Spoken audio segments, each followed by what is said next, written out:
नबी है और हमारे नबी बनते हैं, तो थोड़ा बहुत मैंने ये भोग का सामान तैयार किया है और थोड़ी बहुत तैयारी की है बच्चों की। तो अलिक्रांत ने दिया बत्ती में कर दिया है। यहाँ थोड़ी पूजा की सामग्री है और ये देख सकते हैं थोड़ी सी तैयारी की है मैंने। तो नीचे कंजक है और वो झीम रहे हैं और मैं उनके आने का वेट कर रही हूँ।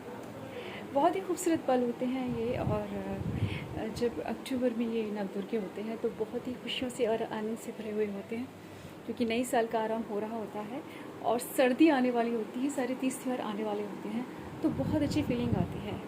हर 6 मंथ में माँ दुर्गा सबके घर पर आते हैं और 6-9 दिन जो करते हैं आनंद के और भक्ति के और आदिशक्ति के। आदिशक्ति ही संपूर्ण सृष्टि का आधार है, प्रकृति है, आदिशक्ति ने ही हमारा पूरी सृष्टि का, पूरे ब्रह्मांड का और संपूर्ण देवी देवताओं का निर्माण किया है।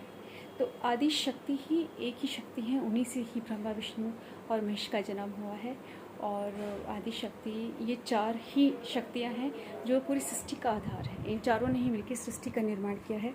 और जितनी मुझे नॉलेज है, क्योंकि मैं थोड़ा एपिक चैनल में इनके बारे में ज़्यादा आता है कि सृष्टि का आरंभ कैसे हुआ, अब किसने इसका निर्माण किया। तो आदिशक्ति ही एक शक्ति पुंज थी, उसे ही 4 शक्ति का निर्माण हुआ, जिसे आदिशक्ति, प्रकृति, सती और पार्वती के रूप में इन्होंने जन्म लिया। आदिशक्ति के ही 9 रूप हैं और जितनी भी रूप हैं, आप देवों के देव महादेव देखिए, आपको सब पता चल जाएगा कि एक आदिशक्ति से ही संपूर्ण संपूर्ण देवियों का निर्माण हुआ है।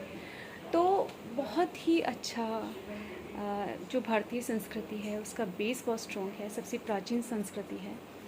और सनातन धर्म ही सर्वश्रेष्ठ है और लगभग 2 अरब साल पुराना हमारा धर्म वैज्ञानिक है, साइंटिफिक है और रिसर्च है और लॉजिकल है और तथ्यों पे बेस्ड है।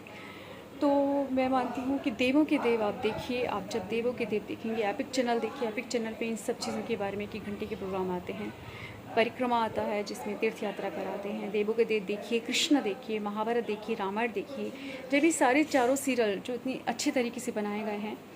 और देवों के देव ज़रूर देखिए, क्योंकि आप जब देवों के देव देखेंगे तब आपको सबकी सच्चाई पता है, सारी घटनाएँ, कोई घटना उसकी वजह। बहुत ही डीप नाटक बनाया, बहुत ही भव्य और बहुत अच्छा नाटक है। मैं बार बार देवों के देव इसलिए प्रमोट कर रही हूँ क्योंकि इंसान बहुत कमज़ोर होता है, इंसान का व्यक्तित्व कमज़ोर है, परिस्थितियों से, भावनाओं में बह के या संबंधों में बहुत कमज़ोर महसूस करता है। ऐसे में सिर्फ आपको रामायण, महाभारत या फिर ऐसे प्रोग्राम जो एक रियलिस्टिक प्रोग्राम होते हैं वो आपको संभाल सकते हैं, आपको सच्चा ज्ञान देते हैं। और मैं आपसे बार बार इसलिए कह रही हूँ क्योंकि अगर आप इन चीज़ों को देखेंगे, देवों के देव, रामायण, महाभारत, कृष्णा, तो आप कभी भी भटक नहीं सकते हैं, बात भ्रष्ट नहीं हो सकते हैं, कोई चीज़ मिसगाइड नहीं कर सकते। कोई चीज़ आपको, आप कोई भी चीज़ लक्ष्य अचीव करना चाहते हैं उसकी सही रास्ता अपनाएं, उद्देश्य सही रखिए, तरीके सही रखिए, मर्यादा में रहिए, प्रिंसिपल्स के साथ रहिए, ज़िंदगी में अच्छे अच्छे काम कीजिए, बड़े बड़े काम कीजिए, 21वीं सेंचुरी में मॉडर्न काम भी कीजिए, नए काम भी कीजिए, लेकिन अपने संस्कारों को, अपने चरित्र को, अपनी मर्यादा को, अपने प्रिंसिपल्स को अपने साथ में रखिए। और मेरे हिसाब से अगर आप इन सब चीज़ों के साथ ज़िंदगी में काम करेंगे तो नाम भी कमाएंगे, यश भी कमाएंगे और लोगों के लिए प्रेरणा भी बनेंगे। एक नए नए आदर्श, नए नए कार्य करके आप ज़िंदगी में आदर्श लोगों के सामने रख सकेंगे।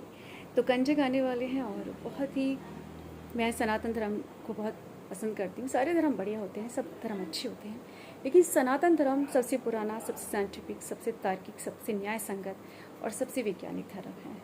लॉजिकल है, विद फैक्ट्स और तथ्यों के साथ में। तो मैं क्योंकि ब्राह्मण कुल में पैदा हुई हूँ, मेरी मम्मी बहुत धार्मिक थी, नानी बहुत धार्मिक थी, भाभी भी मेरी बहुत धार्मिक हैं, मेरी बहनें, मेरे घर में धर्म का बहुत ज़्यादा माहौल है ब्राह्मण होने की वजह से। बहुत मॉडर्न भी हैं हम लोग, लेकिन धर्म को हम बहुत ज़्यादा प्रभाव है हमारे घर पे। तो धर्म और मॉडर्निज्म को साथ में लेके चलिए, अगर नहीं लेके चलेंगे तो पीछे रह जाएंगे और पुरानी कहलाएंगे। तो कोशिश करिए कि धर्म भी साथ रखिए और मॉडर्निज्म को भी साथ में रखिए। तो आप सबको नवरात्रि की बहुत बहुत शुभकामनाएं। और कंजक आ रहे हैं और ये हर घर के लिए बहुत सौभाग्य की बात है कि कंजक के रूप में देवी देवता आपके घर में आते हैं जन्मने के लिए। हैप्पी नवरात्रि।